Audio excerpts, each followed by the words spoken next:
everybody, it's Dave Taylor, Big D. We are so excited to have you guys join us for Fox 10 Talks. Go ahead and like this video, share this video so your friends and family can join. We've got updates about Nancy Guthrie, about the war with Iran, about the Ian Mitcham trial. We've got a political reporter talking about what's going on with politics in California. So much interesting stuff. Don't miss a minute of it. See you soon.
All right. Good morning, everyone. Fox 10 Talks. Welcome on in here this morning.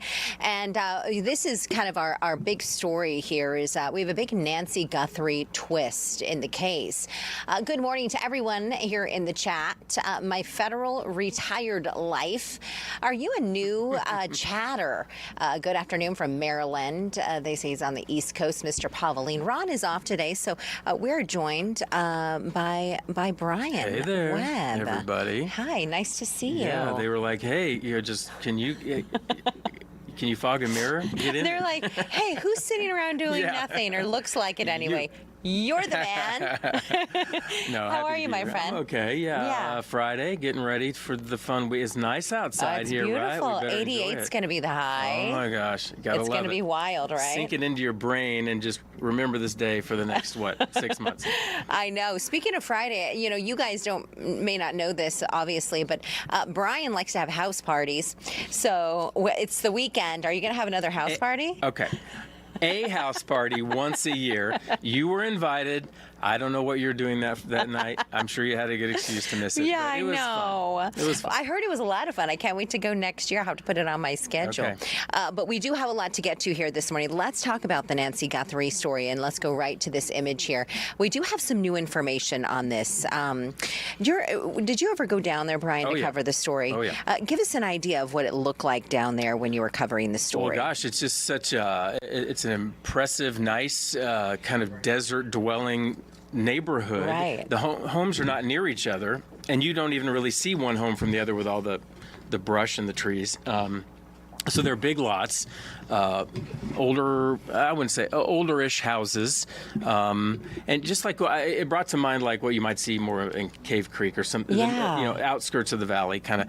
But there's little roads with no sidewalk, no shoulder, and just media cars parked everywhere, all up and down for blocks and blocks and blocks. And media was from certainly all over the United States, if not beyond that. Yeah, I totally agree with you. The Catalina foothills, for those of you who are from around the nation, like a few of our new viewers here, it's in the northeast part of Tucson.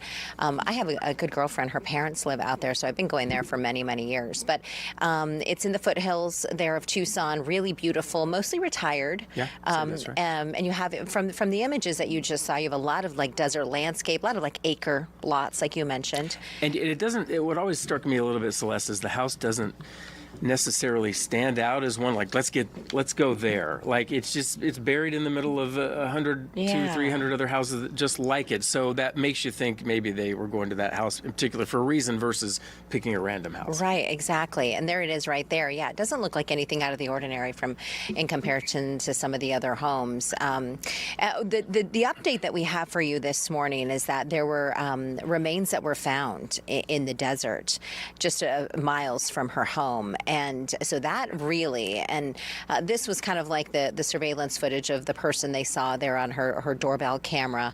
It took quite a while for those details for the video to be released. But what has been really wild is that when you mentioned, Brian, you were down there, there was a lot of people. You mentioned all the media. There were YouTubers. Yeah, oh yeah. Out there as well. And as you know, I mean, maybe all of you watching, you get news from TikTok or Instagram, YouTube. We're on YouTube Live right now as well, and you can chat with us if you're watching on TV or watching on our Fox Local app. But it was a YouTuber, apparently, according to the authorities, who found some remains. They found the remains miles from Guthrie's home, and so the newest information right now are that the remains are not Nancy Guthrie. Okay. Does it raise a red flag to you a little bit that a YouTuber is finding remains and not?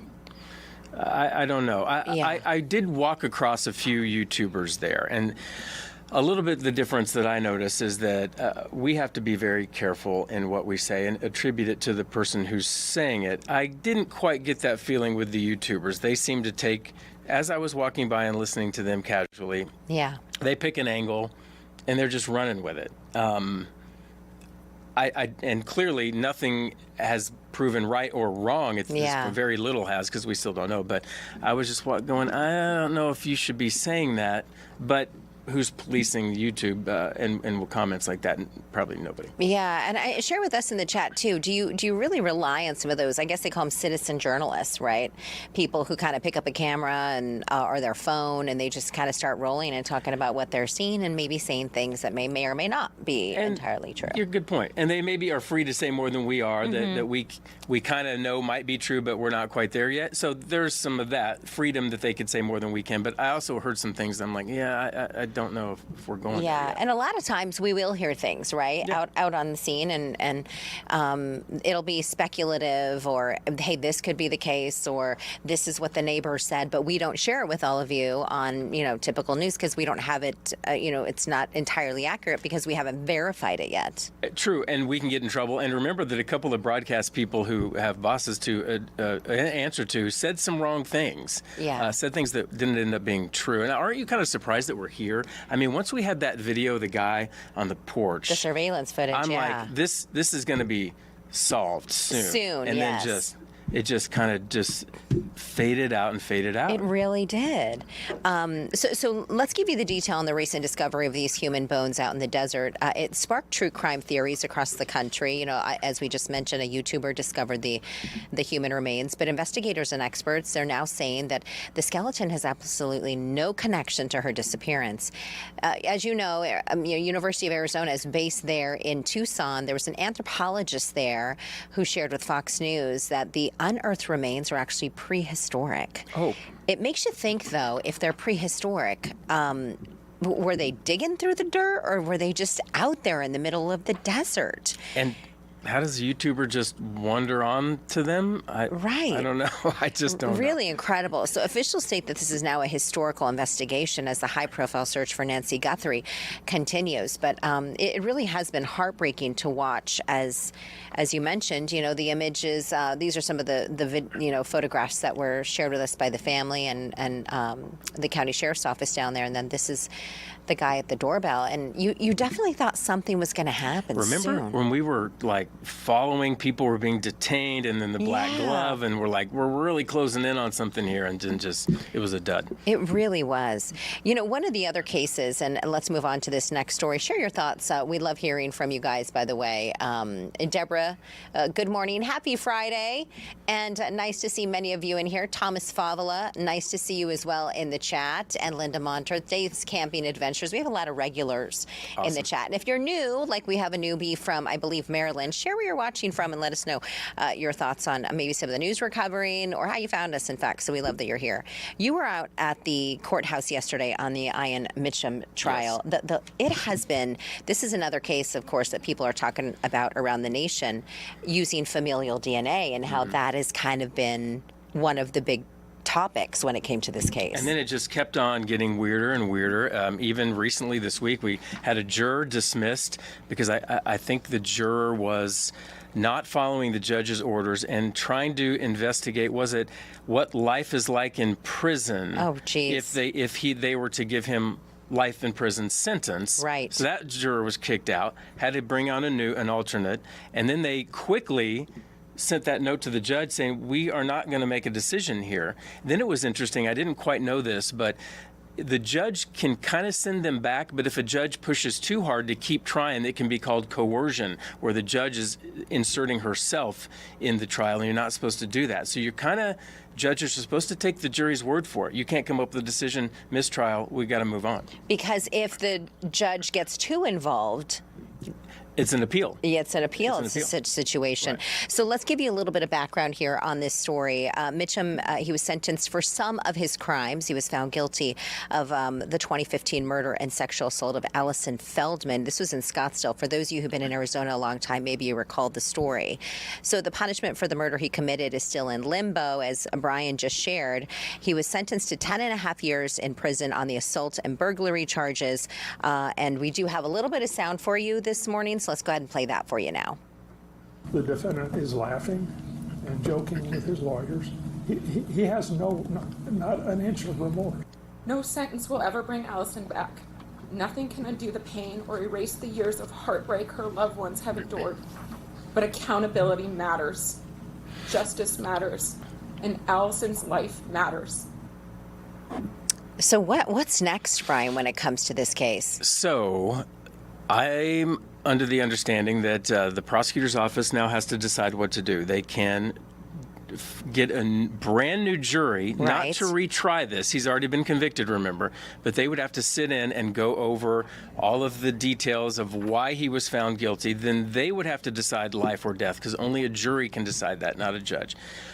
Or the prosecutor's office can just give up and give him a life sentence. If they do go with another jury to try to get the death sentence, and it's a hung jury again, then he, I understand, will be automatically given a life sentence at that point. And remember, that was kind of similar to Jodi Arias. They tried the death penalty once, Yes, didn't they work. did. Tried it again, didn't work. So we have not heard yet, I do not believe, from the prosecutor's office what they're going to do. My goodness, it's so wild. It's so wild. And for those of you who may not know, Allison Feldman's father, he had just passed. He worked really hard. He actually is the one who pushed on the familial DNA. He called the authorities here and he said, "Hey, I saw this happening, and it was somewhere in the Midwest. I saw this happening in another state. Can we use familial DNA here?" And the officers, the agency investigating, said, "Yeah, let's go and do that." And then he passed away like a month ago. Yeah, it was. He just heartbreaking. Seemed like such a nice guy. I know. And like you said, he was a fierce advocate for Allison in trial every day. He got the conviction, and then was it a couple of weeks later, and you just wonder if he would just, all the hell that man had been through, and he just was holding on, and he couldn't do it anymore. I just wonder if, I wonder if that's part of it. It just drained him of everything, yeah. right? This is kind of a hard left turn, but do you like AI? I'm sadly getting to like it. I start noticing I'm asking it more questions. What's up with Celeste, and how should I warm her to me being here and her co-host? Give me some tips. I always love food. I'm always Okay, hungry. Yeah, you can bring me snacks. Oh, here's the question. There is some new research out there this morning, and share your thoughts on this in the chat with us. Is the use of AI dumbing us down as we kind of like just lean on it too much? So the question of the day, here's your poll question. You can scan the QR code, share your thoughts there, and vote. No, it's a helpful resource. 16% of you. Yes, I'm worried. 82%. We'll talk about your YouTube poll and other headlines, including a ride to remember, this crazy ride when it comes to this roller coaster. Wait until you see how these folks were stuck up in the air. And your poll question, your mystery camera, little sneak peek. We'll be right back after a quick break.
me.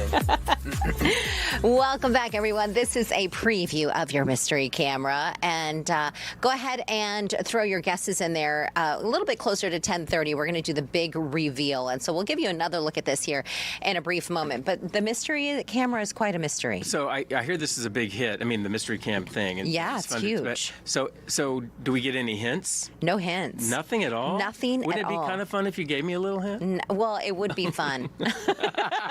Help me out a little bit. It's somewhere in the United States. Okay, that helps. That helps. Thank you.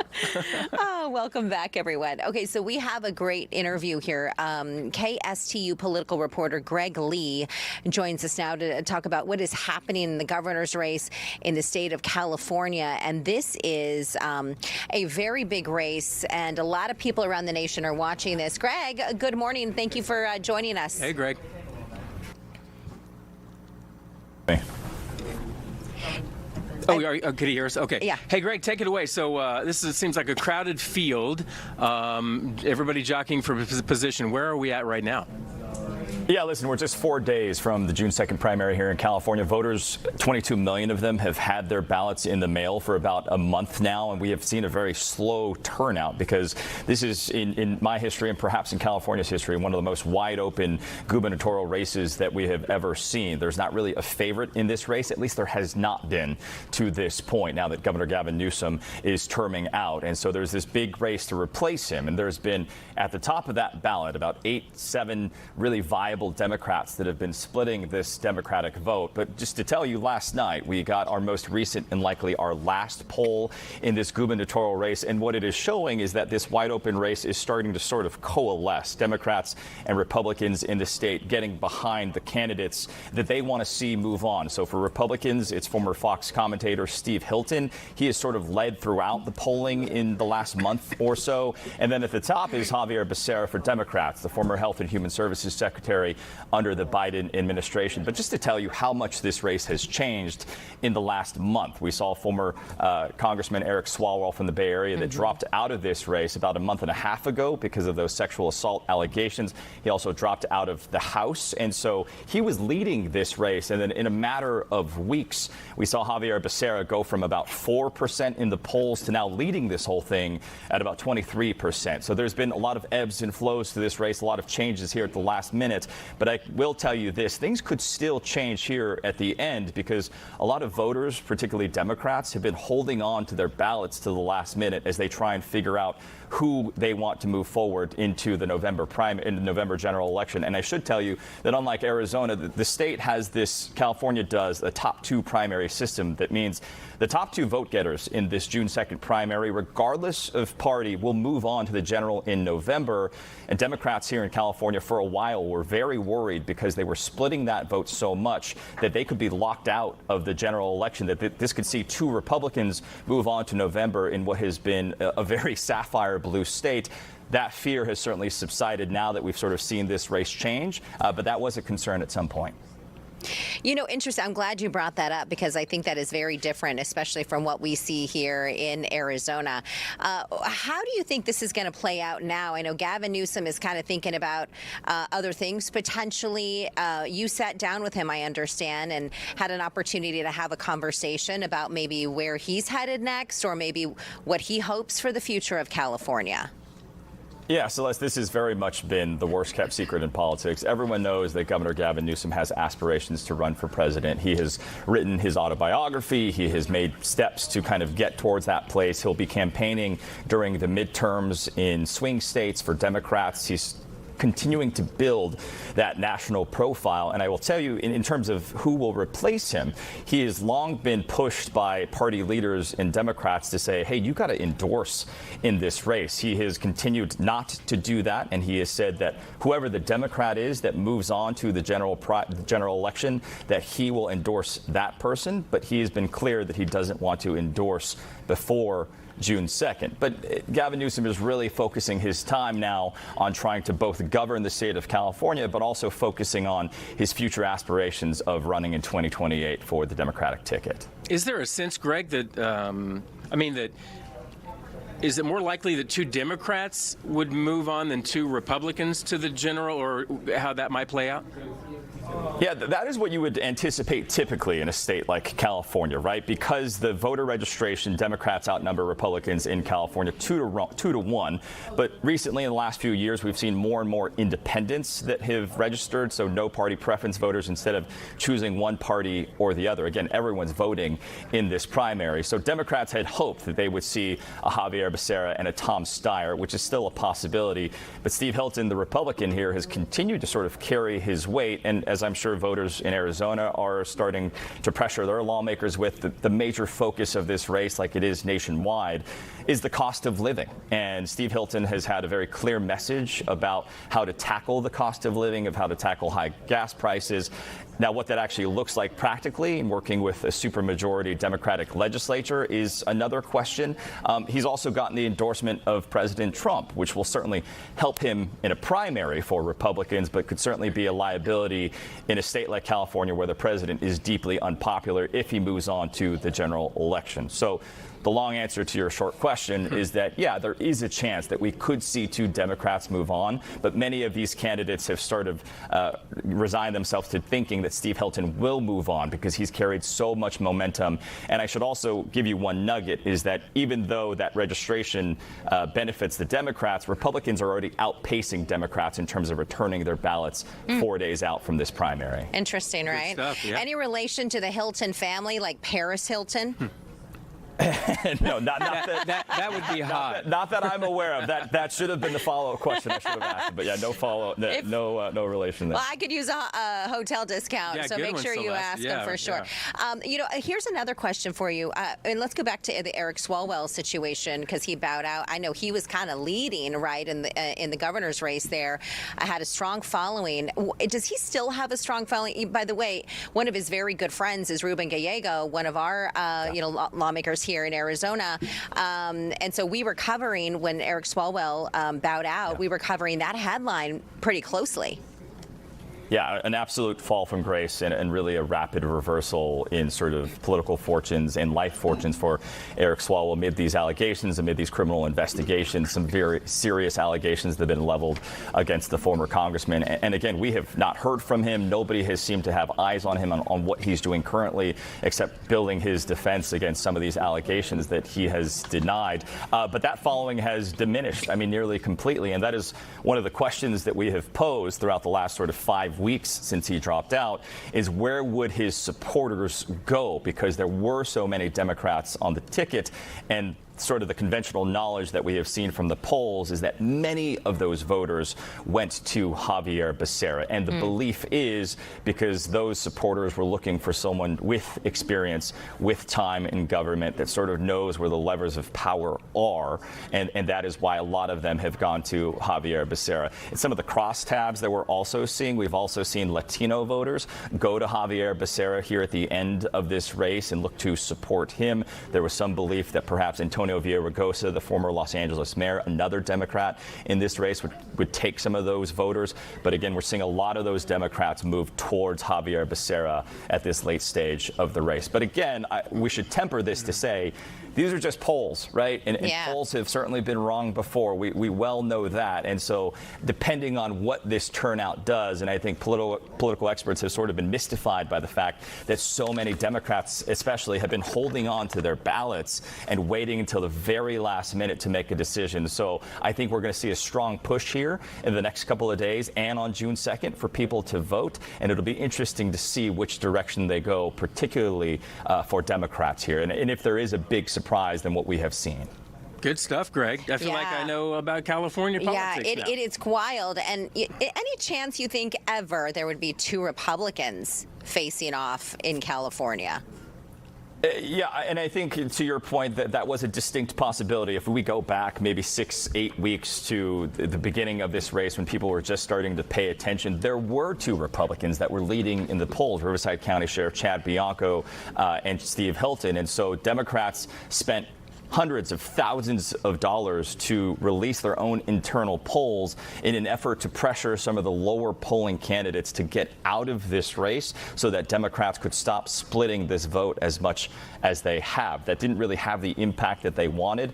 It was the Eric Swalwell political earthquake that sort of changed this race altogether and took that sort of fear away. And I should tell you that no Republican has won statewide office in California since 2006. And that was Arnold Schwarzenegger when he won re-election after the recall. And so there is some consideration here that Steve Hilton may have a fighting chance if he does move on to the general. But I will say that President Trump endorsement could prove to be a real liability for him. The money here is mind-boggling too, isn't it, Greg? I mean, it just goes up and up every year, everywhere. Yeah, no kidding. Yeah, I mean, there's been a ton of money put into this race, and Tom Steyer, a guy that we've talked about that has been sort of in that top three of candidates in this race, one of the Democrats here. He's a billionaire, former hedge fund manager. He's an activist for climate things, and he just broke the record for most expensive political advertising campaign for $195 million in ads. That is money he has spent on his own ads, and much of that money is his own money that he has spent in this campaign. As if you recall, he also ran for president a few years back, and so he is self-funding this thing, and so that is, I mean, you're talking about an astronomical amount of money, and that's just the money he spent on his campaign. That's not money against him or money that is being spent by the other candidates. So it is very clear that money is playing a big role in this thing, and if that pays off for Steyer, we will see on Tuesday. Bet he drives a nice car. Does he? Or maybe, you know, I'm a guessing. Bentley potentially, Maybe Maserati. a jet, maybe? Potentially, I don't know. I should have been my follow-up for him, too. Greg, I'm glad to help. I'll give you my digits. Just call me next time. Greg Lee from KTVU. Greg, we appreciate your time, my friend. Thank you so much. Thank you. Have a great weekend. Guys. Appreciate the time. Yeah, absolutely. We just have a quick minute here before we're going to go to break again. I know these breaks. They come up so quick. Boom. Right? Just sit here and talk all day. We have to pay your We salary, haven't even Brian. well, that doesn't take long to do. Yeah. All right. I'll wrap it up. We are going to get to, though, coming up in a little bit. Also, there was a couple of dogs, sadly. There was this Africanized bee attack that took place up in Lake Havasu City. It's so sad. 2 dogs actually died. But you've been in a situation like that, and I want to we'll get talk about that. Yeah, I want to get the full story It was on that. eye-opening. I mean, like you think you know about bees and how to handle that situation, but you don't when you're in it. Take it from me. All right, here's your mystery camera. Throw your guesses in the chat. We'll be right back with your answer and all your guesses.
All right, welcome back, everyone. This is our mystery camera this morning. We've got several of you sharing your thoughts on this. And I know, Deborah, we're going to bring you that story from Lake Havasu.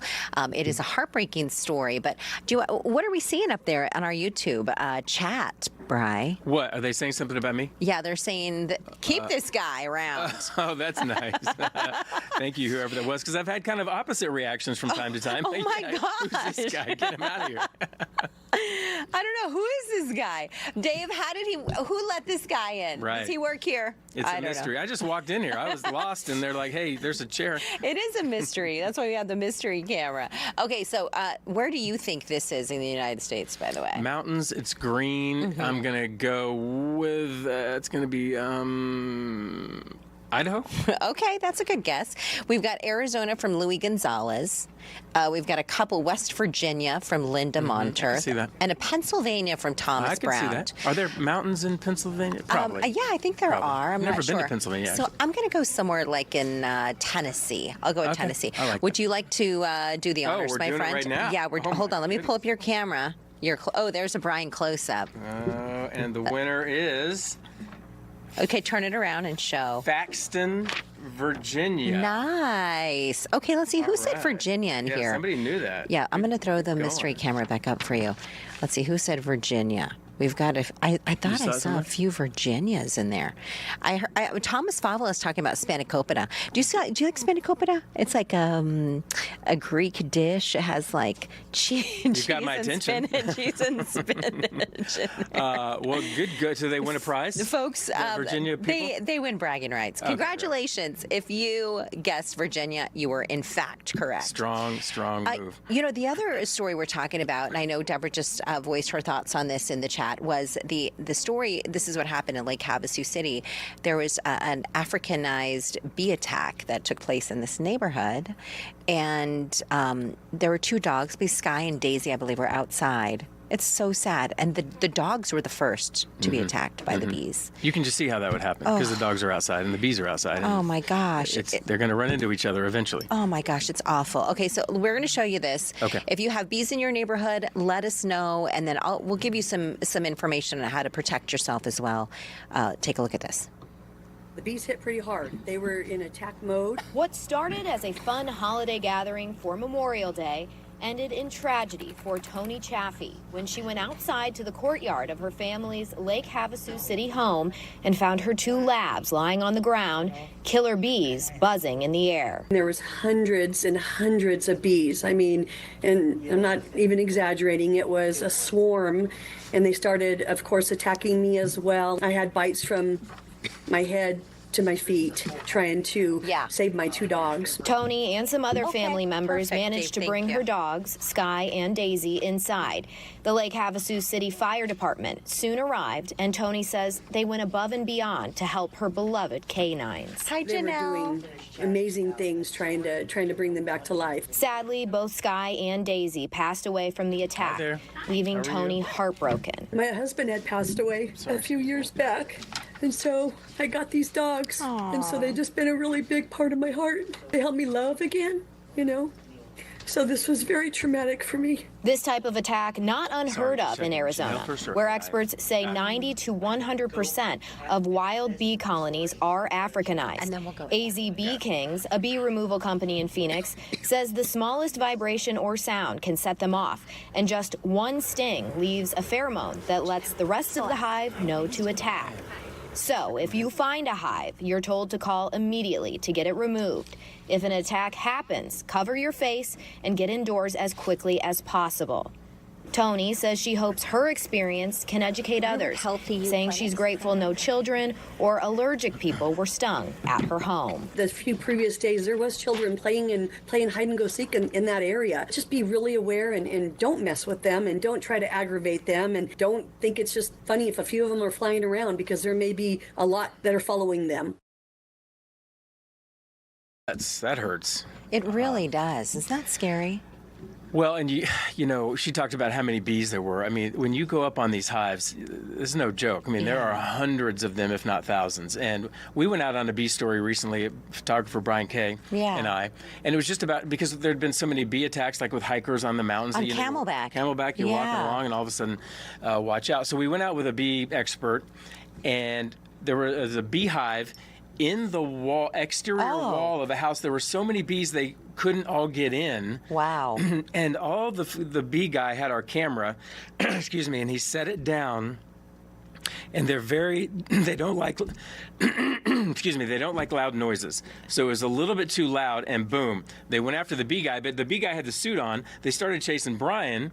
He came out to where we were. Oh my gosh. Chased me and this poor couple who was asking me for directions. Oh, we all start running down the street, and you think you can outrun bees. You cannot. Yeah. I thought I could outrun, you can't. And they say don't swat them because that's when they just get angrier. They get angry. I was running and watching this bee just kind of, he wasn't even trying hard to keep up with me, and then he was just stinging. I got a couple, Brian got a couple. Nobody got seriously hurt, but so like when she said in her story, get indoors, that's what the guy said to us, get in a car, get inside. You're gonna bring some bees with you. But it won't be nearly as much as if... You're going to take a few stings, but you do not want that swarm on you because it could get real ugly. We're happy you're okay. We're happy you're not allergic. I know, right? Right, to a bee sting or something like that. It was quite the scene. It was eye-opening. Yeah. These bees, you know, interesting, they also say that during fall and spring that another queen bee will arise.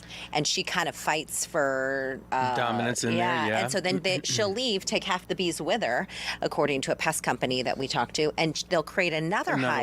So then you have these two hives that are nearby and all these bees that are buzzing around. And you can, they're pretty crafty about where they have their little hives, so you don't always necessarily see the hive itself. Yeah. Maybe you see some bees, so you don't know for sure. They've got to have a hive around here somewhere. But if you stumble across it and get too close for comfort, it can be dangerous, really dangerous. No kidding. So we're heartbroken over the fact that family lost the two dogs, but fortunately everybody, all the humans were okay, but scary. So protect yourself and your family. Yeah. All right, we have a guest here in studio. This is Janelle Romero. Janelle, good morning. Hi, Janelle. Nice to see you. You can go ahead and lean into that microphone if you don't mind. Let me turn your mic on. You're with Healthy You Clinics, and May is Women's Health Month. There's a lot of things I think for a lot of women we forget. And men too, I think, in a lot of ways. What are some of the things that we can remind ourselves to do, let's say, as we head on into the summer months? Just for overall health and wellness and cardiovascular disease. I mean, in the summer months specifically, probably not something, specific regarding heart disease. But, it's definitely something that's, a problem that's year-round. Daily we should be doing certain things, right? Absolutely. Yeah. So, making sure you're eating healthy and staying physically active, trying to avoid alcohol and smoking and things like that will definitely help to prevent heart disease. Do we think women and men are getting better at this at all? Are we learning our lessons? I think there's definitely more awareness, things like this, having, some, Women's Health Month, I definitely think is bringing more awareness to it. Heart disease is the #1 killer. In fact, it kills more people than all the other cancers combined. So it's definitely an important topic. That's a good point. Like, cancer is so scary, the word cancer. But that was the same, it was true with my family. Like, they had maybe some cancer, but the cancer didn't get them. The heart got them. Yeah. The heart's just working hard for so many years, and it just... And we forget about the little things, right? Yeah. You mentioned staying away from smoking and alcohol. I mean, I don't drink, but there's a lot of people who do, and, they may celebrate. When you say limit your alcohol intake, how much are we talking about? Probably less than 2 drinks a day for women is probably that's good, plenty. A good amount. What women do you know? I thought you were going to say maybe a couple a week or something. You're like, no more than 2 a day. Yeah. Younger people are drinking less, do we think, right? I hear. Yeah, I'm not quite sure. Okay. Yeah. I hear that they may be moving on. Yeah, I know smoking for sure. You know, has been on the decline. Okay, so let's talk about that because now they're doing like the Zyn or like the little pouches, or they're doing, maybe some people are still doing the vapes. Yeah. Similar effect on your heart or no? I think the jury's still out. You know, we still don't, these type of nicotine products haven't been around long enough for us to really know, you know, the impact that it makes on the heart specifically and vascular supply. So I see here in the notes, talk to me about warning signs, because I'm getting to the age where I'm like, is that just a one-off, or is that something I need to look into here? Good you know point. what I mean? Like, what I don't know, what stands out as a warning sign? Yeah, and as you get older, it's definitely more important to kind of pay attention to those things. The risk of heart disease tends to go up probably after the age of 40 for both men and women. For women, they tend to be kind of delayed a little bit more compared to men. Women are more higher risk of having heart disease after menopause. But the signs and symptoms of heart disease or a heart attack specifically would be most people get some chest pain or shortness of breath. Women are more likely to have more atypical symptoms. We talk about like anxiety or feeling nervous, like something really bad is going to happen, nausea, acid reflux, maybe even back pain. So they're maybe less likely to seek medical care when they're having these nonspecific symptoms, whereas men, you know, are more likely to present with just the chest pain and shortness of breath. And I sometimes I think too, like as women, we're like, oh, I got to do this or I got to do that. We're busy with the kids. We got to take them to school. We got, we got to run the that'll household. pass, or I'm going to take myself a gas X or whatever. You know what I mean? Right. You know, you're just going to deal with it. Yeah. When is it time to say, okay, this is really something? Is it when the symptoms, how long should they last or not last? Or I mean, I think, you know, if it's severe, you know, if you're having a hard time getting through your day-to-day activities because you're short of breath or you're in pain, you know, if it's probably lasting longer than 30 minutes and it's severe, I would probably seek medical care. Okay. Yeah. What about small changes that we can kind of do daily and weekly? What do you think? Managing stress is always beneficial, easier said than done. Exactly, yeah. Easier said than done, you know, but that's something that everybody across the board needs to work on. Can I ask real quick on that? Sure. Like, so is the theory, so we're stressed and we're just all tied up in knots and somehow that just funnels this down? is what we call a deep tease, but hold that thought because we have a quick break that we want to get to. Okay. Can you hang out with us for just a couple minutes? We want to make sure we get to that answer. Thanks, Janelle. Here is a quick, beautiful shot, in fact, at somewhere on some resort. Another mystery cam? This is at a resort, Brian. My head just exploded. All right, we'll be right back after a quick break with more on, Charlottesville, Virginia. Oh, it's not a guest thing anymore? No, they just give it to us for free. Thank goodness. Yeah. Talk about anxiety. We'll be right back.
welcome back, everyone. Yeah, beautiful shot there at a very fancy resort. I bet they have some Adirondack chairs or something like that somewhere on the property. You know what I mean?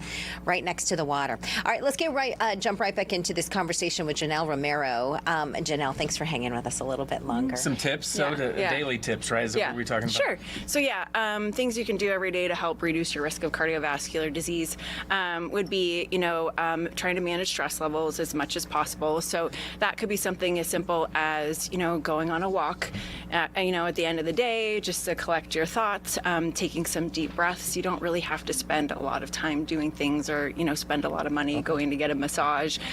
Just trying to be in the present, in the moment, and stop thinking about all the 100 million things that you've got to do tomorrow and the next day. That will help to, it's been clinically proven to reduce blood pressure. As we know, blood pressure can be a risk of cardiovascular disease. Getting a good night's sleep helps to reduce blood pressure, helps with your metabolism. So being overweight is also a risk factor for cardiovascular disease as well. Trying to eat healthy, getting fruits and vegetables in your diet, and just staying physically active as much as possible. As I get older, I just cannot sleep like I used to. I mean, it's just, it's awful. I used to be such a good sleeper, people would make fun of me, and now I can't sleep. Oh, I sleep everywhere. I can actually sleep right here, but you're not.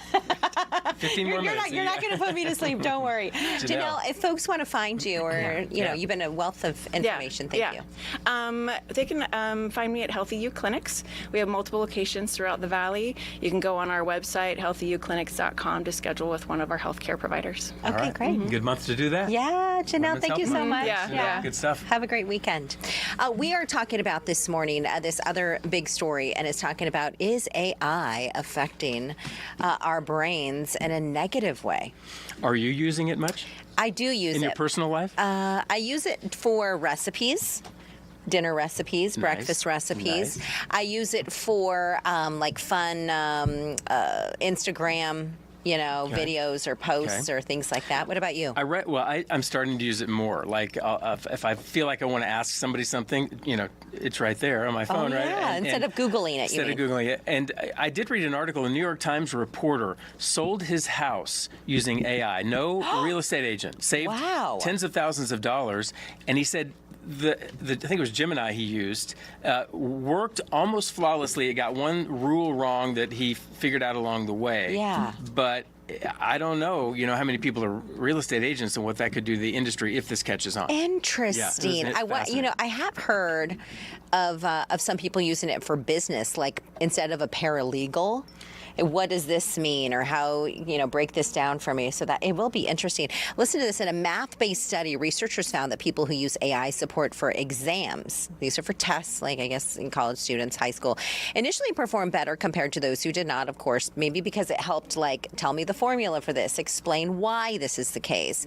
But it then revealed a dramatic drop in test scores when the tech was removed, because you were using it as a crutch, I guess, There was a Stanford student, sorry to interrupt. Go talked about how, like, I think ChatGPT hit the scene when he was a freshman. Now he's graduating, and he's like, the evolution of it, like, now you're almost, he was leading to the belief that you're almost looked down upon if you don't cheat with AI. Because you don't understand it, right?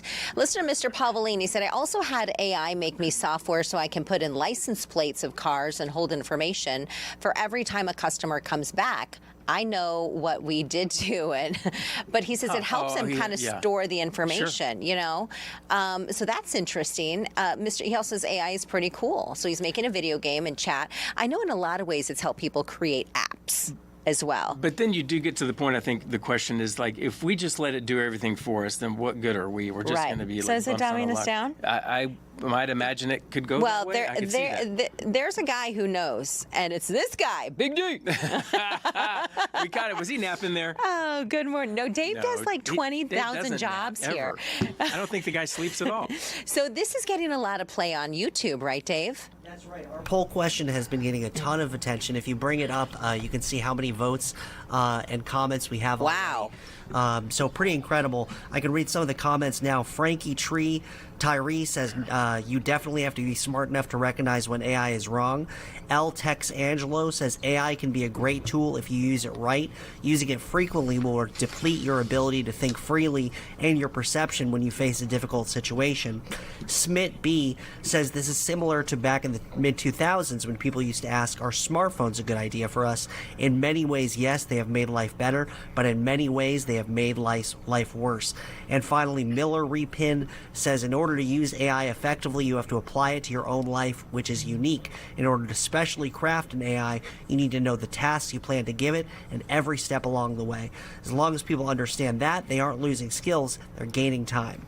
Really interesting comments. Keep them out, everybody. Yeah, and 1.1 thousand votes right now. Predominantly 83% say, yes, I'm worried that AI is dumbing us down. And quick mention, if you want to vote, the link to this is at the bottom of the chat. You see it right there. It says FTT poll question there. Let's take a quick look here at our poll question on television. For those of you who want to scan the QR code and take a look there, 19% of you say, no, it's a helpful resource. We just need to learn how to use it properly. 79% say, yes, I'm worried. So people are in cahoots here, both with their television viewers and our YouTube pollers. And remember recently all of these graduation speeches at colleges when the speaker was talking about how AI is going to be a great thing and the students are like, no, no, no. And they start booing them off the stage because they are afraid of what this is doing to them. And taking their jobs. Taking their jobs. And speaking of jobs, we do have, and it's a pretty tough job market.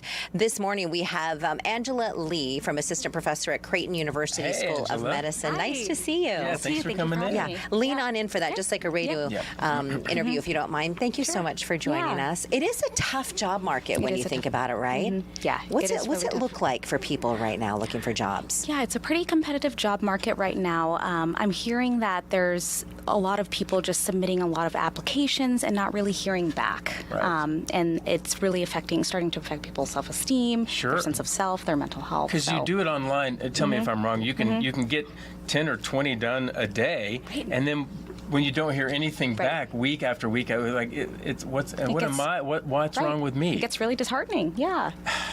And I've also heard some. Do you think there's anything going on with one of my friends is sure that a lot of what's going on are phantom job postings for whatever. Explain that to us if you don't mind. From my understanding, what I've heard is that there's just a lot of job postings that they aren't really looking for actual positions. They're just posted on there as available jobs, but they're not actually looking. And the positions are held longer. And I think there's a lot of uncertainty right now in the job market. And I think jobs are just waiting to kind of see how AI is going to affect the job market, and that seems very unfair. That you would post a job. It's almost like you're dangling a carrot, right? And you're an expert in dealing with the mental health that surrounds when you're looking for jobs and things like that. What are some ways that we can manage our mental health when we're in the middle of that job search? Right. Leaning on your support system is always helpful if you have a good support system, right?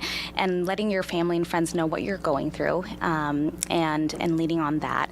I think some adjusting your goals is helpful. So you could do something like, the one and done outreach. So say, for example, you choose to, Monday, Wednesday, Friday, you choose to send an email to different people that are connected to the companies that you're interested in, or you can send a LinkedIn comment to increase your visibility, or you can reach out to someone to set up a coffee chat or something like that.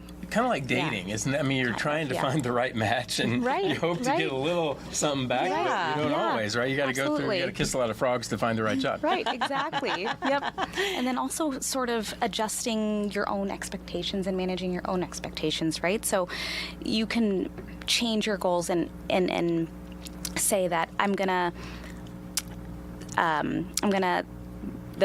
focus on the process and the effort versus the outcome. And so that and here's the thing, you wrote down avoid toxic positivity by practicing the 24-hour get over it. It was like, I had a colleague once tell me, she doesn't work here, we met somewhere else, but she said, when bad things or not so great things or unexpected things happen to her, she says, thank you, what's next?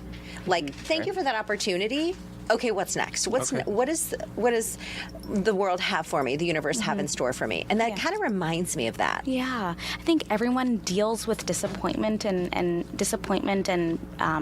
backsets differently. Toxic positivity, people do that with good intentions, right? Right. Though it prevents, they usually do toxic positivity when they feel uncomfortable with sitting in someone else's disappointment and pain. So you're telling them how great they are as you're trying to help them move past it? Right, yeah, and it doesn't allow for your friend the opportunity to feel these negative emotions, to feel these really real human emotions.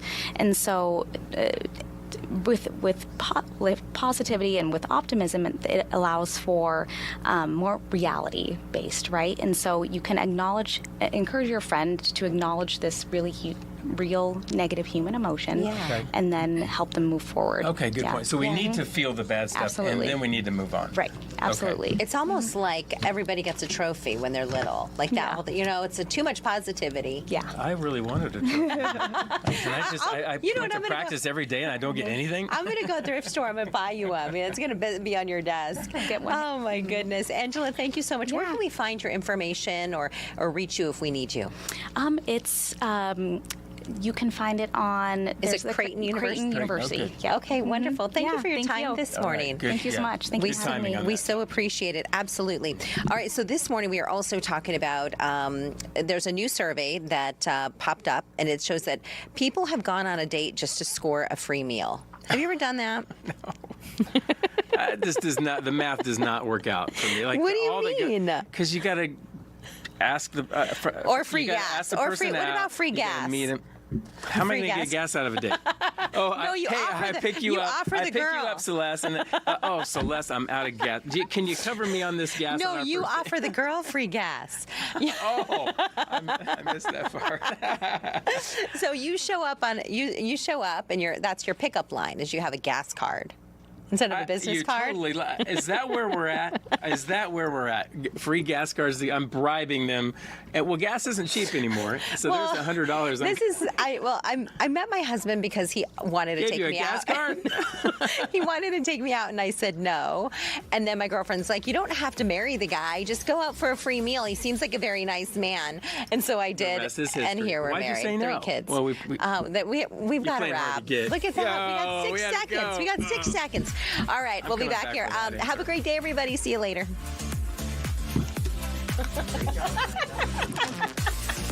That's great.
The Girls Who Gab. Yes, the Girls Who Gab. It took me a second to figure that one out. And we've been together all morning. I know. Yeah, so this is fun. A Feminine Friday? Who's tired of talking? Oh, yeah, I mean, Yeah. I can talk all day. What were My husband can't. I was going to say, yeah, mine would say the same thing.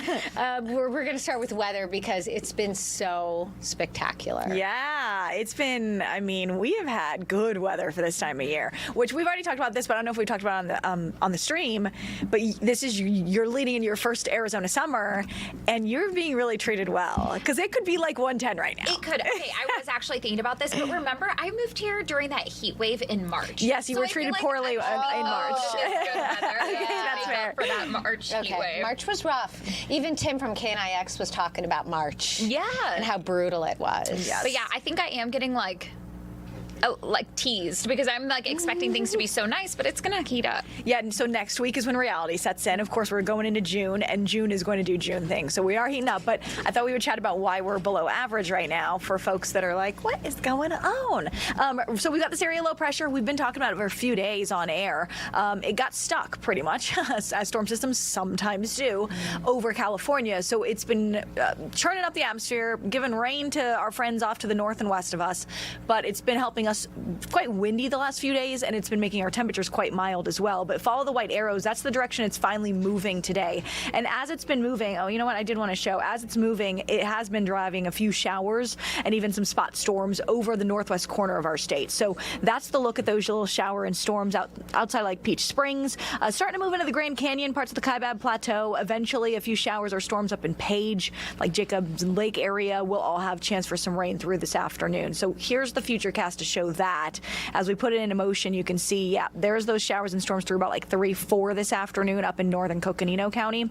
And then by 6 o'clock, we're basically done with that little clipping of moisture. But what we're not done with is that throughout the day and even lingering into tomorrow, there's really mild air that's come down with that low, and the winds are kind of forcing it into place. So it's gusty, again, as it's been the last few days. Those wind gusts are at 25 to 35 for the most part, although you do see down in Show Low, east edge of the state, gusts are at 48 miles per hour. So it is very windy out there in Show Low. Flag is at almost 40 mile per hour gusts. Prescott is gusting to over 30 miles per hour. And the winds will stay in this territory, especially the northeast corner of the state, through the rest of this afternoon. Even this evening, it'll be at least breezy up in the high country. But by tomorrow, as the low starts to move to the northeast of us, winds cut off, and it should be much more calm. Okay. Temperature-wise, the mild air in place, so 99 is the average high for today. Wow. That would be a normal day, and we're at 88 for the forecast high. It just feels very good still outside, and at 11 a.m. end of May, sometimes it does not feel very good outside. So only high of 60 in Flagstaff, and I think what's really wild is the overnight temperatures too. My dad texted me that he was thinking about going in their pool with my daughter today, and that they put their toe in and they were like, no, it's too cold still. The water won't warm up overnight. Yeah, the water's not warming up because the overnights are still really mild. So 67 for the low tonight in the valley, and then look up at Flagstaff and the Grand Canyon. We're at or below freezing, and we're almost in June. So it's definitely been an interesting roller coaster, but it is coming to a close. So 94 is the forecast tomorrow. That's still below average. By Sunday, the average height is 100, so we will be right at normal weather on Sunday. And then next week, all of a sudden, we're consistently in that 104 to 106 territory, and that is going to be a little above average, but frankly, that's a pretty normal June start. Now we just have to itch for the monsoon to set up on time and give us some rain, give us some cooler temps. That's what I'm excited for, is a little monsoon. A good monsoon. Yeah. Well, so you were a monsoon. You were in Albuquerque. They feel the influence of the monsoon. Oh, for sure. Yeah, we had Erica, who works with us now, who worked with, so I remember from her, they always did monsoon specials, and we saw the rain. So you know how it can go. Yeah. It can be a little crazy sometimes. It can be like that. We had some good storms at the end of the season last year, so we're definitely hoping for and we'll see if that happens again, because a lot of those were tropically influenced, and there is the potential for a more active tropical season this year, which could mean another busy end of season for us. So we'll have fingers crossed, as long as everyone stays safe and there's no massive flooding, because that's obviously the toughest part. Thanks. Have a good weekend. Enjoy that 88 this afternoon. One more peek outside as Krystal is off the set. We're going to get our next guest on the set, but it really is a beautiful day day. And I'm going for an afternoon walk. I don't know about you. Oh, 100%. 100%, especially if you can walk your dog right now versus like at 10 p.m. I'll take it. So let's go ahead and introduce our next guest. This is Chelsey McHale. Hello. Hi. We go way back. Now it feels like, right? And so you are here to talk a little bit about your brother Clint, and his story is so tragic, but also so remarkable how all these years later he's making an impact. Absolutely. Yeah, so my brother Clint, he passed away back in 2011, so 15 years ago this month in May, in a mountain climbing accident on Camelback Mountain. He went off trail, climbed an area he shouldn't have, and fell 50 feet. Unfortunately, passed away at age 25. So this is a sign that is up about almost a mile up the trail on Camelback Mountain. And you and I actually hiked this on Tuesday. We'll have more on that coming up in the next couple of weeks. But what was the purpose? This isn't a memorial. This is so much more. Yeah, it's meant to serve as a safety sign. This message is sharing what he did, the mistakes that he made, that he was a strong, fit, avid hiker, but his poor decisions that he made that day cost him his life. And I also use it that we're Arizona natives. We were born and raised. We grew up hiking. And so we knew these mountains very well. He hiked Camelback up to 2 times a week. And I just wanted to show a real person and have it more effective than if you were to just have a sign that said going off trail, there's been injuries, fatalities. But if you have a real person on the sign, that gives that human touch to it, and I wanted that. I feel like, putting that, like a face and a name and everything to that. But I also see you have a tattoo of him on your arm. That's so special. I do. What do you think he would say about everything that you guys have done in his legacy? I think he would say thank you for letting me live on in spirit. Thank you for giving me still a voice to save others and prevent what I've had to go through. And I feel that he is the guardian of the mountain, and I'm down here in the public education piece of it and the awareness, and then he's up on the mountain to give that human touch to it. So I've kind of realized recently in 15 years that we're working together side by side, and I still believe that one conversation can save a life. When we were up there on Tuesday, we kind of sat back a little bit as people were hiking. It was really nice. It was like 77 degrees. Still felt very warm. But as we were watching people pass by, they would walk up to the sign, and there was one little girl, I don't know if you want to tell the story, who started reading it out loud. Yeah, and I have sat by that sign so many times quietly and just kind of observed people, and I have seen kids, and I'm glad that you were able to see it, where they just run ahead from their parents and they immediately read the sign because they see this person on there, and that's always what they go to. And there's other safety information, but that's the first thing that they see. They read it out loud. It kind of, you get their reaction, it shocks them, and then their parents see it as well. And it's also a learning tool at that time, just not for them, but for the parents as well, to know that they need to educate their kids. Yeah, so we're looking at the sign a little bit here, and so some of the things that you have in there's obviously your brother's picture and story, but there's also a map and a couple of other things, if you can break that down. Yeah, so it talks about the different injuries that have been done on Camelback. It also talks about with water and how much water you should bring. But water in general, you should bring more than you think you need. And once you're halfway done with your water, you should be turning back around. But yeah, the sign essentially, that's what it's just showing, is different safety information. Also shows, though, not just going off trail, it's not just for safety, it's also for our trail preservation, so our wildlife, our vegetation. So there's some who say, well, I prefer to go off trail, but you're also kind of being in the home of our wildlife. We're guests there. Yeah. I just hiked this for the first time ever because I just moved here recently, a couple weeks ago or so, and I saw the sign, and it stuck with me the rest of the way because it was hot, and it was just a reminder to me throughout my climb that, like, this mountain can turn dangerous fast, and I was shocked. Like, I should have brought more water that day as well. Like, it can turn dangerous fast, so I'm so glad it was there. Oh, good. Really. I'm glad to hear that. I get people who reach out to me from all over who have seen the sign, and they have said, I wanted to go off trail that day, but then I saw the sign, and I thought maybe not. And just getting those messages, it's been 15 years.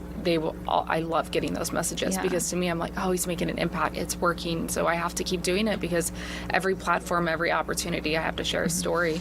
I could always reach someone. And you said that's why you had that sign placed where you did, because your concern was if it was going to be at the beginning of the trail, it would kind of get lost with all the other signs.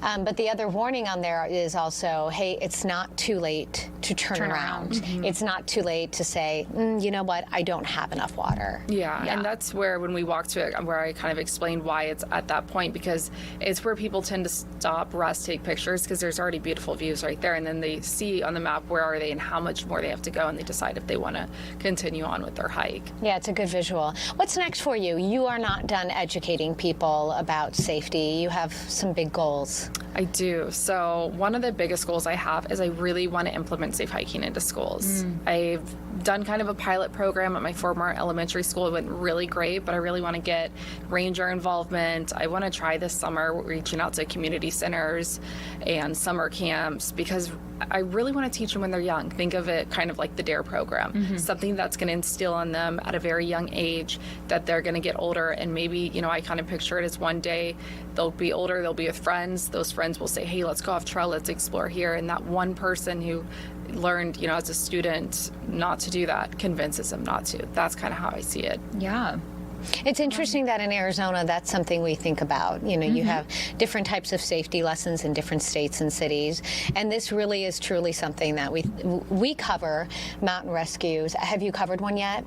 Not here yet, but so you're similar, familiar, yeah. right? So I mean, when it starts heating up, you see so many people heading up thinking it's okay, I can handle it, and like you said, the mountain can trick you, the weather can trick you, and it is a good idea to start teaching those kids really young, because a lot of people in town are avid hikers. Yeah, every rescue started with someone saying, I'm fine. Yeah. And just think about like pool safety, and we could do the same on our land. Yeah. Yeah, exactly. And it's just, when it comes to education, it's always evolving, always, you just got to keep doing it. And it's the same with I do in Valley Resorts and their concierge and educating them as well. Just keep doing it. And sometimes there's turnover. You just got to go back and just kind of share the information and making sure that they're sharing it with their guests as well. We have about 30 seconds left. How do people get a hold of you? How do they get more information? Maybe volunteer, donate, help out? Yeah, so I would say the best place to reach me at is on TikTok. That's where I've been the most active when it came to my safe hiking. So if you just search my name, Chelsey McHale, you'll be able to find me on there as well, or on Instagram, which is my first name, Chelsey, and then M07. Awesome. Thanks for sharing your story and Clint's story. We appreciate it. Thank you for having We'll me. leave you with these images, and we'll be back in 2.5 minutes, folks.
I wasn't sure where it's. Okay, welcome back, everyone. We are just on the heels of May, which was Mental Health Awareness Month. Do you do anything? We have very high-stress jobs and crazy schedules. I don't know if it's good that I'm able to separate everything so well, but I will say I take mindfulness really seriously, and I definitely take precautions to So when you say mindfulness, what do you mean? I love a walk in the park. I love just trying to stay present during everyday activities, meditation, anything I could do. Because really, especially in this job, it's like you're okay until you're not. Until that one it's so story true. And then really it does hit. We want to introduce our next guest, Dr. Julie Rake. Julie Rake. And you work with, let me see if I get it right. Redefine Wellness and Treatment. Okay. You specialize in? I've been a family practice PA specializing in women's health and integrative mental health care for 25 years. Amazing. So maybe you can give us some tips I know. too. Wow. What can we do? So mental health awareness, I feel, we've really seen a greater, would it be alertness, awareness of mental health. Maybe 10 years ago, 5 years ago, we didn't talk about mental health the way we do now. And now we're understanding the importance of mental health, just like we understand the importance of physical health. Absolutely.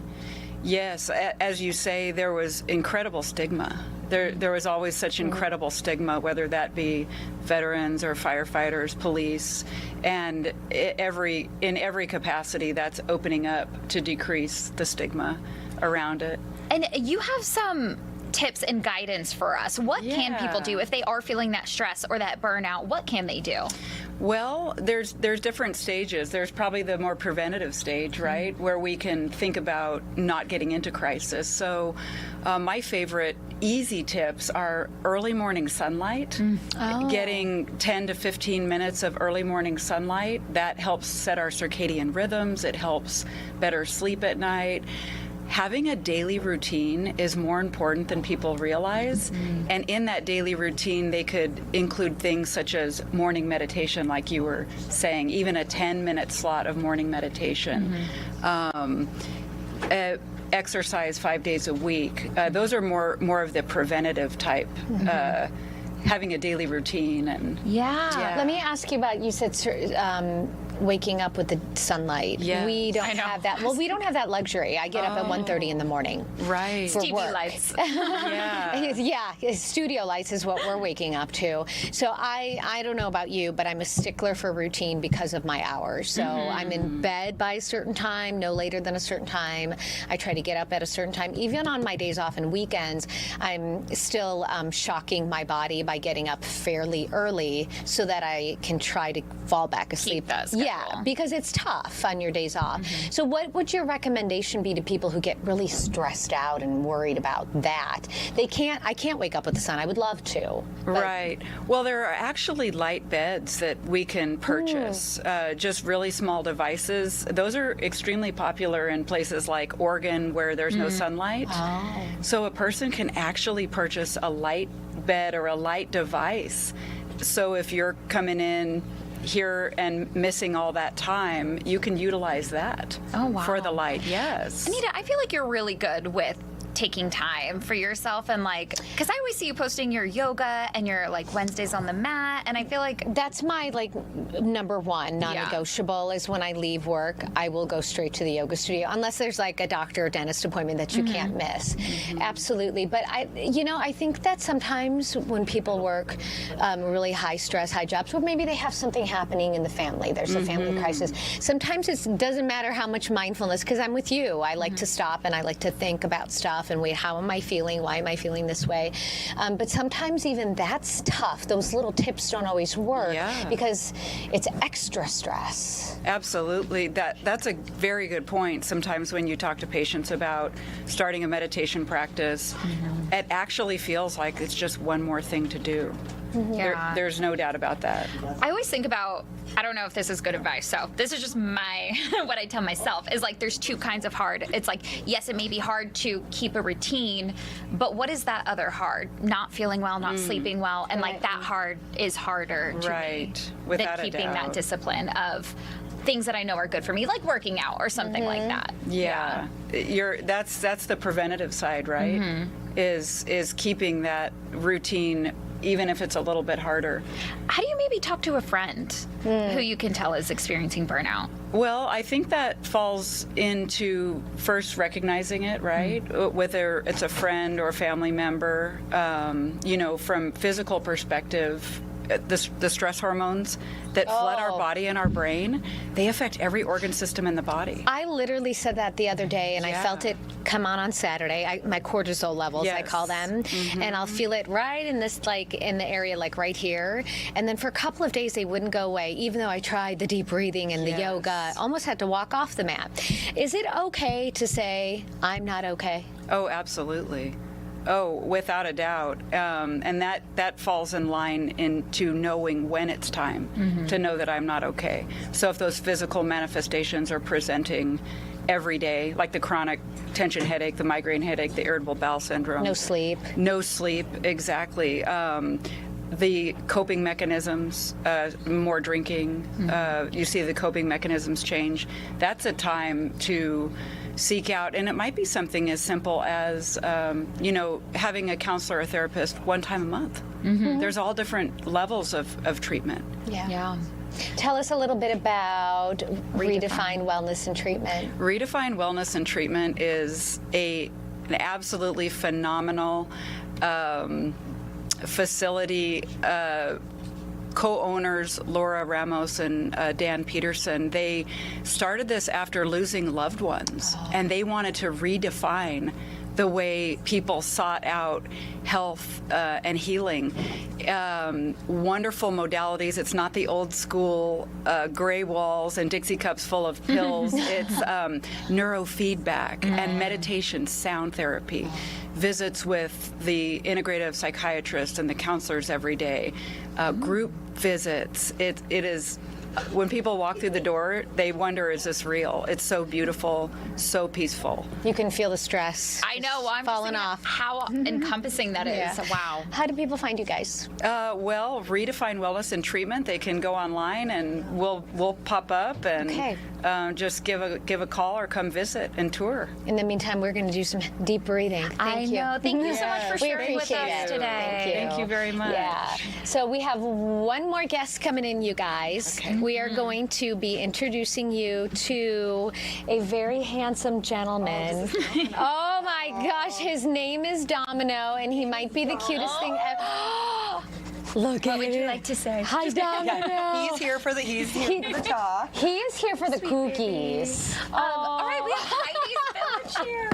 Hi there. Thanks for coming in. Here, maybe the pumpkin cranberry treats will help a little bit. Okay. He didn't want to sit in the chair. It's okay. So we're like, It's we'll okay. just have him I know here. sometimes Dave, our producer, can move the cameras around so that they can focus a little bit on him. Tell us about your adoption event. We are so excited. Thanks for having us on. So we teamed up with some local rescue groups as Heidi's Village. I also represent One Love Arizona because we're one of the groups. Boxer Love, Desert Haven, and Alone No More are some of the other groups. We work regularly with the Casa Grande Animal Shelter down in Casa Grande, and they just don't get the foot traffic. Right. So there's so many great dogs out there that they just don't get seen. So we're like, how can we fix that? So we decided to transport 15 of them up here to the valley. And we're putting on a very big event tomorrow. So they'll all be sponsored adoptions. They are going home all microchipped, spayed, neutered, vaccinated, and they've also had a wellness exam. Oh, great. And a blood work. So they will kind of go home with a little health screening and all the things. And He's looking right there. Sweet though. And that's all thanks to Two Pups and Boxer Love that are sponsoring those. So we're just seeing really, and maybe it's summertime, it's the season, just an influx. I think we had Maricopa County in here a couple weeks ago, and Kim, the PIO, she's great, said within a week, and I think it was a Thursday, they had 93 dogs. It's crazy. 93 dogs in like 4 days that they got. It's insane. So this time of year obviously does get worse, unfortunately, for summer. So adoptions go down, and in intake goes up. So it is definitely the time, and we were like, well, if we can help kind of clear some space in a very small rural shelter. He's very curious. He wants to go check everything out. That's okay. We figured that would be a really good start, and since these dogs are wonderful, they just need to have the visibility. Why not bring them up here and get them that exposure, and then try to make it really, really convenient and easy for everybody who wants to adopt one of them to adopt. 100%. Okay, I can speak firsthand already from a little bit that Domino is amazing. He's wonderful. What's a good candidate home for Domino? Oh, there we go. Domino. So, I know he's such a love. Hi. I don't think he's met a person he doesn't love, so I think anybody. He is a little bit of a jumpy guy. He's still learning that, so maybe not little tiny kiddos. How old is he? He's 1.5. Oh, he's just a baby. He's just a baby. And what breed? I think I see boxer. So there's like kind of boxer, pity, I don't know, Frenchie ears maybe? I don't know. Like he's a little bit of all the things. So. He's really overstimulated right now. Yeah, 'cause Hi, buddy. Hi. Oh, we're having so much fun. I mean, he did come dressed to impress. He's He wearing a did. tie. But I'm going to tell you this. We were just talking about mental health awareness and stress. Yeah. And the second he ran over to me, I feel everything just like it's a crazy day. We're not so. You just feel this is me. I'm a dog lover. That Absolutely. Instantly just. Well, they have a magic. They have a magic do. healing power. I just always say you can't ever have a bad day when a dog's around. Yeah. And anytime you're stressed, go spend some time with a dog. And it really, really can just make all the difference. So we have 15 very similar dogs to Dummy. Well, he's one of them, but all of them we have a couple huskies. We have a puppy named Rufus, who is an absolute doll angel baby. Okay. He's in the slides. Okay. We have Darlene. She's their longest. She's their longest resident. She lived there for a year. You guys, I know. She needs a home so bad. So, and then we have Thelma and Louise. They're actually sisters, but they've decided they love every other dog, but they're having a little bit of a sisterly rivalry. So they're not friends anymore. Okay. But that's Rufus. That's Rufus. Rufus, look at that cute. Those ears, right? I know. So he's very adoptable. And this is Tommy. He's a very young. He's like a lab mix. He's about 10 months old, and he's basically grown up in the shelter. He's been there for a long time too. So you have about 30 seconds. Okay. Well then, how do people come to the event? Yes. Maybe volunteer. Maybe donate. Absolutely. Well, so the event is at Heidi's Village. We're 600 North 40th Street in Phoenix, so we're not too far from here. Yeah. And you can kind of just come down. It's 8:30 to 11:30 tomorrow, and then we can give you any more details if you are looking to volunteer. We're always looking for fosters as the rescue groups, and just come help us and adopt a dog, or just bring awareness, share our content too. That also can help them get seen. That's huge. You have a beautiful facility. You take great care of the dogs. We're so grateful, and thank you for this opportunity. Yeah, good luck. We hope they all find Bye, Domino. Bye, guys. We'll see you in a bit. Good boy. Domino.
All right. Good morning, everyone. Welcome on back. 11:30 on your Friday. And Brandy the bookworm is in. She says, wow, it's quiet in here today. She says, sorry, I'm late, but better late than never. And you're absolutely right. A lot of you joining us here in the chat. And that is a shot of downtown Phoenix on this beautiful Friday morning. And Ron is off today. Anita and I are holding down the fort. There we at go. 11:30. Desiree is off today.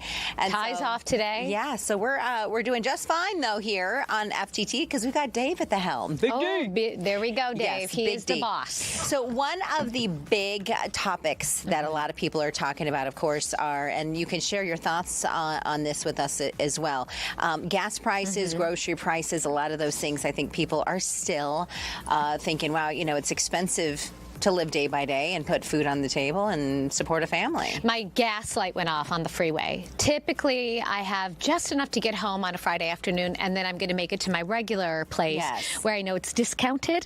Yes. So you know where I'm going. I know. That's probably where I go, too. And by the way, Ronnie, we love the music, but if you want to drop it, you can. Maybe a lot of you guys like the tunes as well, as much as we do. So I'm trying to figure out, can I get to yoga after work, and can I get home without having to fuel up? I don't like to risk it, but now I'm going to have to stop somewhere downtown, and I know it's going to be pricey. Yeah. It's going to be pricey, but prices are moving in the right direction. They're actually dropping. We are going to chat this morning with Aldo Vasquez from AAA, and we're talking about gas prices this morning. We got to take a quick moment here. Aldo, hi. It's good to see you, my friend. It's been so long. It is great to see you, Celeste and Anita. How are you? Good. It's great to be here on the show with you guys. You're looking so dapper. Good. So Aldo and I go way back, for those of you watching. When I was teaching at Walter Cronkite School, Aldo was one of my first students. I was going to say, he was teaching. He's got to be older than you. Right, Aldo? Wink, wink. Oh, my goodness, buddy. We'll have to chat offline, but it's so good to see you. You're in California. You're in California now, right? No, I'm still here in Arizona. I wish I could have been in the studio with you guys, but I'm flooded with meetings today, so it would have been hard to commute from North Phoenix all the way, or Northland all the way down to where your studio is. But I mean, Celeste, you were one of my biggest mentors at the Cronkite School, so my career here is due to you. So thank you for all your help. Thank you. The meetings today, are they about these gas prices dropping potentially even more? We've seen a little bit of a decrease. No, our meetings today are not about gas prices. Gas prices is just a fraction of what we do, here at AAA. We also focus a lot on advocacy and slow down, move over, and impaired driving, and the messaging around the importance of making sure people respect those laws as well. But when it comes to gas prices, we are seeing them go down by $4.71 across the state right now, which is 9 cents cheaper than what we were seeing last week. But to put it in perspective, there's still about $1.38 more than what we were paying at this time last year. So despite that positive news, they're still pretty high for what we as consumers are used to paying.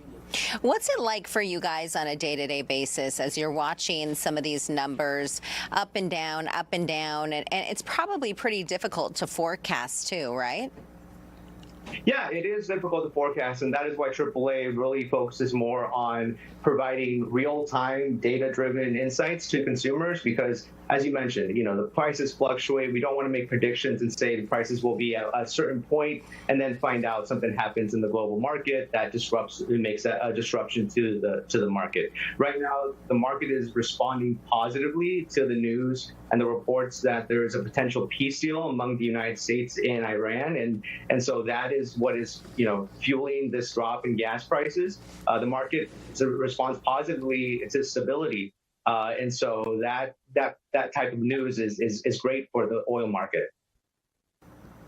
So we have a comment in the chat from Brandy the bookworm who says, if there was ever a time I was grateful for not having a vehicle, it's with these ridiculously high gas prices. A lot of people watching the same way that you guys do. We're seeing a little bit of that decrease. A lot of the experts are saying even if there's a resolution to this conflict, it's going to take quite some time to see them drop. What do you historically see during a time like this? Yeah, that is true. I mean, if this conflict comes to a resolution and the Strait of Hormuz is open and fully open, it may take about anywhere from 4 to 8 weeks for traffic to start free flowing again very well. Remember, before this conflict occurred, it was like a free-for-all, and ships could traffic through the strait very freely.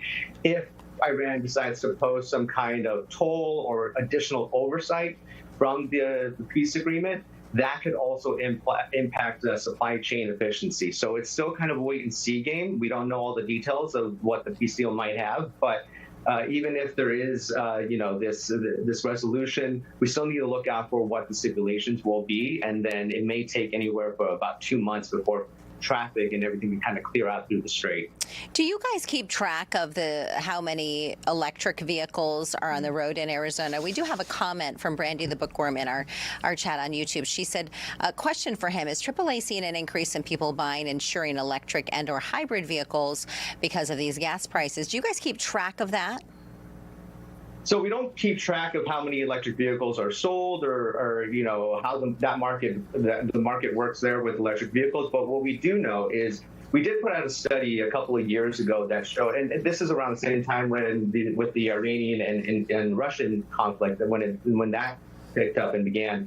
We did do a study, and we found that there is a threshold for how high gas prices will go before people will start thinking about switching to an electric vehicle. So one thing that we're seeing, though, is with these high gas prices, that usually drives an interest in EV vehicles. But the expiration of those government subsidies kind of stalled that widespread adoption. So even with these high gas prices, we haven't seen, this widespread adoption of EVs. We had some interesting statistics coming in. The national average per kilowatt hour of electricity at public EV charging stations has remained the same in the past week, 41 cents. But in Arizona, the average is 43 cents, so slightly higher. So that could potentially be, maybe if we're seeing higher prices for charging, people are weighing the pros and cons and saying maybe it's really not worth it. Yeah, I mean, people are weighing the pros and cons of a lot of things right now. Cost of living is high, inflation is high, gas prices are high. We just came out of the Memorial Day holiday where, even though we did have a record number of people traveling and a lot of them hit the road this past weekend, they were making modifications to their budgets, making changes to their plans to make sure that they could still travel. I mean, travel was still a top priority. Even with the high cost of things today, they were willing to make some changes to their plans or their budget to make that happen. So, yeah, I mean, people are just making choices and trying to figure out where they can budget much, much better for the expenses that they have to, unfortunately, put out every single day. I'm going to take kind of a hard left turn here as we start to wrap with you, Aldo. But as we get on into the summer months here, can you give us an idea of how to prepare our car? It'll get hot. Sometimes we got tire blowouts. Lots of people are members of AAA, and then you guys will come out and help them and change batteries and things like that. Do you have a quick tip on maybe an emergency kit we should have or anything like that you want to share with our viewers today? Yeah, so I mean, first of all, Anita, I'm going to have to, discipline you there when you were going into my intro of letting your vehicle run to empty. That's a bad thing to do. I know. I never do it. I don't know. Long story. I had some tire issues, so we had to go back and forth to Discount Tire. So burned a little more gas than I wanted. Yeah, I mean, not only could that lead to a breakdown and issues with your vehicle if you let it go all the way down to empty, but then you would have to call us to come rescue you and, tow you to a gas station. So never let your vehicle run down to empty. That's for all your viewers there. Fill it up when you have about a quarter of gasoline left in your tank.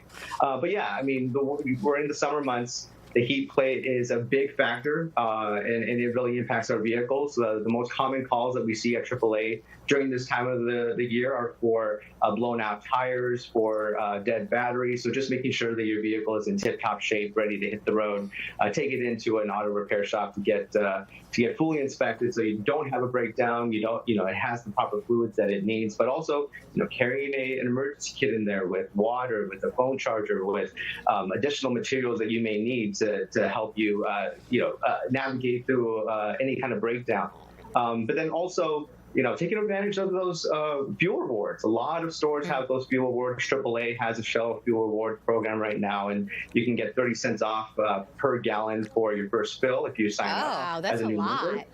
So yeah, I mean, those add up. Those add up when you really do your budget and see how much gasoline or how much you're spending on your gasoline, and then also just making sure that we're good drivers out there on the road. Obviously, the more you speed, the less efficient your fuel economy is, and the more gasoline you use. And don't idle. If you're going to be sitting somewhere, I know it's hot, and you may need to have your air conditioning in, but maybe go inside a store or something. But idling can also drain the fuel of your vehicle. I'm going to have to sit somewhere else when I'm waiting for my daughter at soccer practice or my son at football practice now.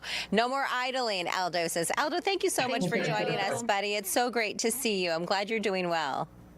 Thank you so much. It was great to see you. All right, buddy. We'll catch up later. Thank you so much. By the expert. Thank you. Bye. Let's go right to stocks here this morning and show you where we sit. This has been a spectacular week here when it comes to the stock market, sitting up 350 points at 51,020. So we were earlier this morning under that 51,000 mark, around 50,800 is where we were earlier today. But Aldo mentioned it with everything happening in the Strait of Hormuz and kind of the back and forth. There has been some conversation about is something really going to happen? Is it not going to happen? And of course, what's happening with tech stocks and stuff, that's affecting as well. Yeah, we're waiting for the ceasefire to see if it actually is signed by both the president and the supreme leader. Neither has said when and if that will actually happen, but we certainly hope it will. Yes. All right, let's go to your mystery camera this morning because we want to give you a good chance to take a good look at this. So as we go to break here in just a quick moment, we want to give you a preview of this. Share your thoughts on where this could be, and thank you for all of your thoughts on this. See, Hassa is talking about the installation of maybe some electronic looks like an EV at their house, like a charging station for your vehicle. I mean, they're not always cheap, but of course, in the long run, maybe it saves you a little bit of cash. Where is this in all the United States? We'll have more on your mystery camera. And Anita, thank you so much for joining thanks for having me. here at 11:30. All right, we'll be right back.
All right, welcome back, everyone. This is your mystery camera this morning, and Bella joins now here in studio. Hello. Nice to see you, Bella. Good morning. Good to see you. Look at that big ship. Oh, like a barge? Yeah, I just saw that. Isn't that wild? I wonder what's on it. Wow. Chris says it's Iowa. What else are we seeing in there, We're Belle? seeing an Oklahoma from Louis Gonzalez. Brandy the Bookworm is guessing Kansas. Low Philosophy is asking Colorado. And Outlaw Dynamo says Texas. Interesting. Huh. I might go with Texas. That's actually a really good guess as well. Yeah, I think I'm also going to go with one of the flat states. I'm not seeing any mountains. Maybe I'll go with Louisiana. Yeah, good. Hassa says Texas or Louisiana. Okay, Hassa, let's see. All right, let's see. All right, Bells. Let me go ahead and put this on Bella. Hold on one second. Oh, and that's not me. Anyways, I'll just leave it on the 2-shot. Port Arthur, Texas. Oh, it is Texas. Yes. The Lone Star State. Oh, Texas. All right, let's go back to that mystery camera and show you a cool shot here as you can see that barge completely move out of view. We are talking. We're going to go to your old stomping grounds this morning. Tucson. Yeah, we're going to Tucson. I bet you worked with the firefighters a lot down there. I did. I had the firefighter's PIO. His phone number was on speed dial. Yeah. There's so many fires. Because they're, it's easy, especially like on the weekends, late at night, early mornings. If you work the morning show, yeah. you want to be able to call them and say what's happening here. Speed dial. They're great people. They are. And I know a lot of fire stations here in the Valley. They're dedicated Fox 10 viewers. Yeah. Yeah. Good, many of those stations. So we're going to take you down to Tucson. Let's show you this video. They were loving on these kids at this school. So this is the Tucson Fire Department. They were helping to keep some of these kiddos cool during some recent warm weather that they had down there. It looks as though some dads got involved too. And the Tucson Fire Department said the crews visited several local schools to help students cool off and have some fun before summer break. The hot Tucson temps are back, which means it's officially wet down season, the fire department said. Do they do this every year? They do. It's so funny we show this because I vividly remember when they did this last summer. Oh, how fun. Last summer, right before I started here. But yeah, it's a very fun community event. They do it at various parks. And as you can just see from that video, the kids love it. They're so happy. And, it's a great celebration as you head into summer break. No more school. Yeah, and it kind of gives, I think, for like the kiddos, I remember like in elementary school, it gives them a kind of a good feeling about firefighters. Like friendly, they're easily approachable. Like if you see them in the neighborhood, you can, hey, excuse me, can I, can you help me out, or Members what's happening? in the community. Yeah, Definitely. exactly. So fun keeping feel good story. This is definitely a different kind of running through the sprinklers. Oh yeah. Oh yeah. I've ran through the sprinkler. I have never ran through a fire hose sprinkler, but those children are lucky. Thank you for all the hearts, by the way, on the chat. We appreciate it. Brandy the Bookworm says she lives just down the street from Fire Station 50. We're giving a big shout out to all our fire stations here across the Phoenix metro area. We got a lot of different cities going on. Okay, so let's talk about this. Do you like roller coasters? No. Look at this. This is wild. No. These folks were stuck on this roller coaster. Nope. Oh my goodness. Okay, let's get you the details. So it might have you thinking twice about your next theme park visit. So this was in Galveston, Texas. Rescuing 7 people crews there. They were stuck on this roller coaster at a 90-degree angle. So their backs were like facing the water. This is frightening. So the coaster, known as the Iron Shark, appropriate, right over the water, right? Yeah. Has a 100-foot vertical lift. The amusement park had to be closed for the rescue operation, and we're told everyone eventually was pulled to safety. Here they are trying to like slowly move that woman. Oh my goodness. Can you imagine how her stomach was feeling just stuck there? Well, just looking at that, I am not on that whatsoever, but my stomach is in knots right now looking at that. I can't even imagine just sitting staring at the sky and knowing that at any point, one wrong move, that thing falls and straight down. You're strapped in, I just thought. You're strapped in. That's so terrifying. It could have been deadly depending on, different outcome. That's so scary. Yeah, it's like Louis Gonzalez. He says, nope, not for me. I'm with you, Louie. I am with Louie on that one. Do you like roller coasters?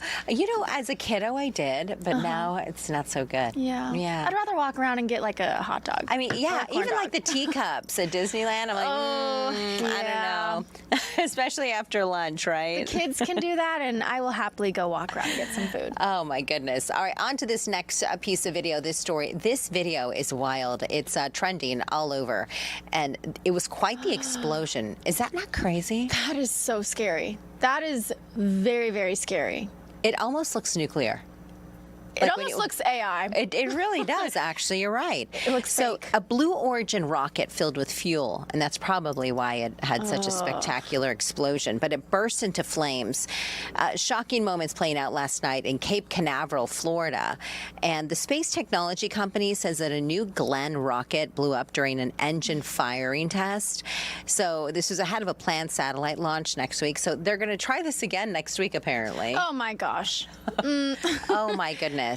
It is so crazy. So we don't know how much fuel was on board, but we know that the fuel is what fueled the flames, the explosion. The space technology company says that a New Glenn rocket blew up during an engine firing test ahead of a planned satellite launch next week.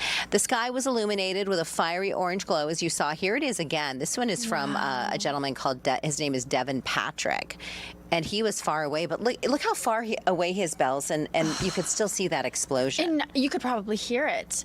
It's really good that I'm reading the report on it, and no one was hurt, which thank God, because I think if anyone was remotely near that vicinity, I mean, they would be gone. I know, There's right? no chance they would survive. And it's really scary to think of what was all released into the atmosphere and the air from that explosion. So true. Like, the air quality could not have been good in that area. Well, and you bring up a good point. Look at all those other buildings and just like things that are around it. Yeah. Those are gone as well. I'm only thinking just very toxic chemicals. Thank goodness those trees there didn't catch fire. It's, wow, very scary, and I'm glad no one was hurt.